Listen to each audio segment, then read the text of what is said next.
Assalamualaikum warahmatullahi wabarakatuh. Salam sejahtera bagi kita semua. Hari ini kita akan membahas mengenai akuntansi biaya dan pengertian biaya. Pendahuluan. Secara garis besar, akuntansi dibagi menjadi dua tipe, yaitu akuntansi keuangan dan akuntansi manajemen. Nah, di manakah letak akuntansi biaya di sini? Akuntansi biaya merupakan bagian dari akuntansi keuangan dan akuntansi manajemen. Akuntansi biaya menyediakan informasi biaya yang dibutuhkan untuk akuntansi keuangan dan akuntansi manajemen. Sedangkan apa sih persamaan akuntansi keuangan dan akuntansi manajemen? Yang pertama, merupakan sistem pengolahan informasi yang menghasilkan laporan keuangan. Jadi kedua-duanya ini akuntansi keuangan dan akuntansi manajemen merupakan sistem pengolahan informasi yang akan menghasilkan laporan keuangan yang dibutuhkan oleh pengguna. Nah, fungsi yang kedua yaitu sebagai penyedia informasi keuangan yang bermanfaat bagi seseorang untuk pengambilan keputusan. Nah, di sini informasi keuangan didapat dari mana? Dari akuntansi biaya. Maka akuntansi biaya itu tidak bisa lepas dari akuntansi keuangan dan akuntansi manajemen. Sedangkan untuk perbedaan dari akuntansi keuangan dan akuntansi manajemen, ya, yang pertama dari segi pemakai laporan. Akuntansi keuangan berasal dari pihak luar perusahaan. Jadi pemakainya di sini adalah pemegang saham, kreditur, dan pemerintah. Untuk akuntansi manajemen, pemakai laporan berasal dari pihak dalam perusahaan, yaitu direksi, manajer, dan kepala bagian.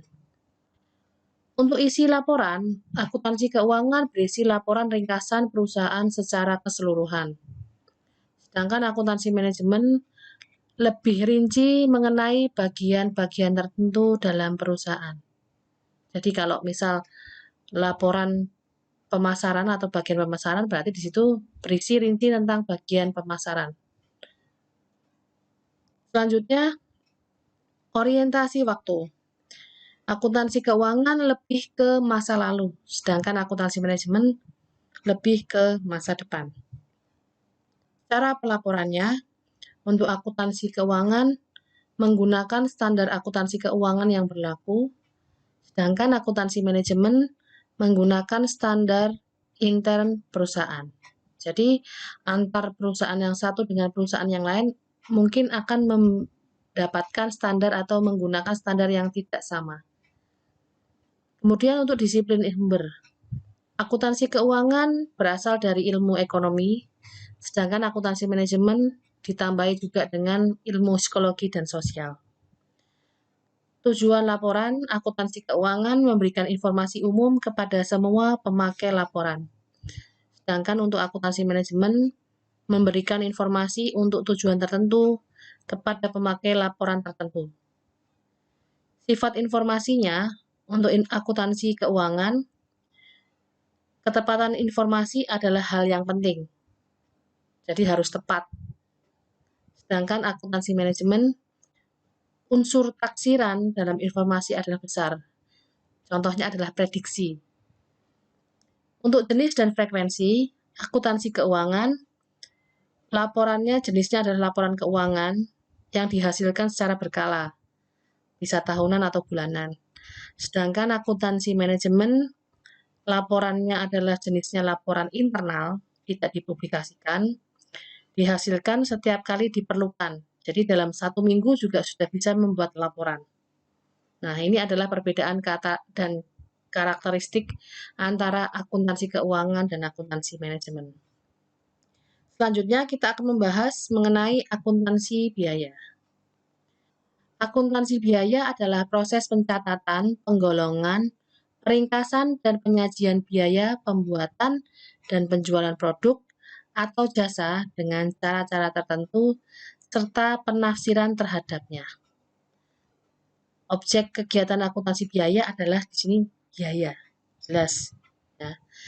Jadi di sini dalam akuntansi biaya nanti kita akan melakukan proses pencatatan, ya pencatatan transaksi keuangan, kemudian melakukan penggolongan, dalam hal ini adalah penggolongan biaya-biaya yang ada, kemudian peringkasan dan penyajian biaya pembuatan dan penjualan produk, dalam hal ini kita melakukan penyajian laporannya, baik biaya pembuatan maupun penjualan produknya atau jasa, dan serta nanti ditafsirkannya.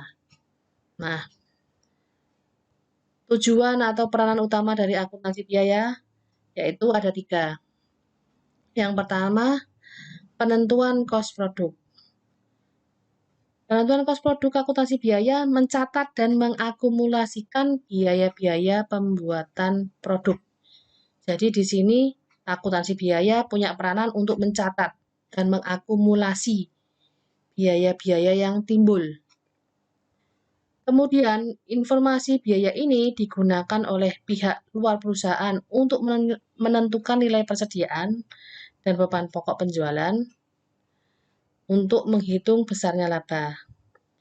Selain itu, biaya historis juga digunakan oleh manajemen dalam menentukan besarnya biaya dari setiap jenis produk untuk tujuan penetapan harga, evaluasi kinerja dari suatu jenis produk dan divisi. Kemudian, peranan yang kedua sebagai pengendalian biaya. Pengendalian biaya diawali dengan penentuan biaya yang seharusnya dikeluarkan untuk memproduksi produk melalui anggaran. Jadi di sini kita menentukan anggarannya lebih dahulu. Kemudian membandingkan antara biaya yang sesungguhnya terjadi atau biaya aktual dengan biaya yang telah ditetapkan sebelumnya atau anggaran. Dalam hal ini, anggaran dijadikan sebagai standar biaya. Jika terdapat perbedaan selisih besaran biaya, maka manajemen perlu melakukan analisis terhadap selisih biaya tersebut. Kemudian dapat mempertimbangkan tindakan koreksi. Nah, tindakan koreksi ini adalah peranan utama akuntansi biaya yang ketiga, yaitu pengambilan keputusan khusus. Pengambilan keputusan khusus berkaitan dengan pemilihan beberapa alternatif di masa yang akan datang.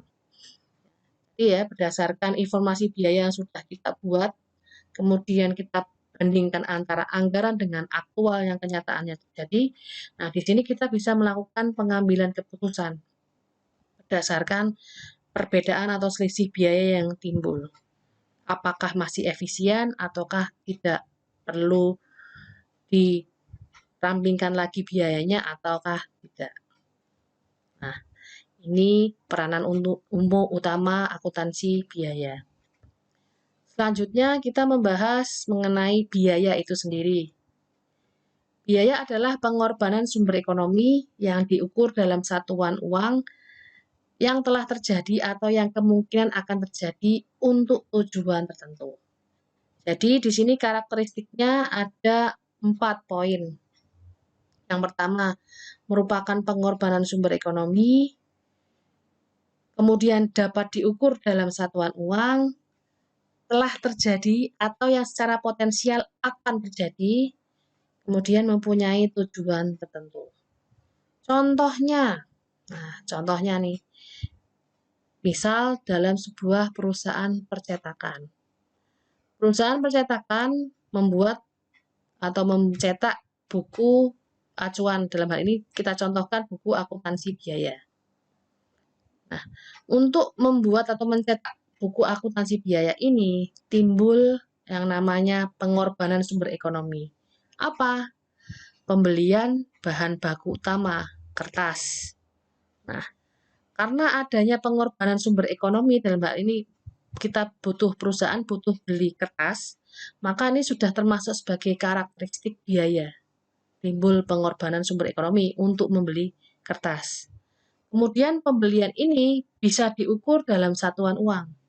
Misal untuk mencetak sebuah buku akuntansi biaya membutuhkan kertas 1 rim. Nah, harga kertas 1 rim kita misalkan saja bahan baku nih ya, berarti harganya adalah 40.000. Nah, berarti dapat diukur dengan satuan uang yang pasti.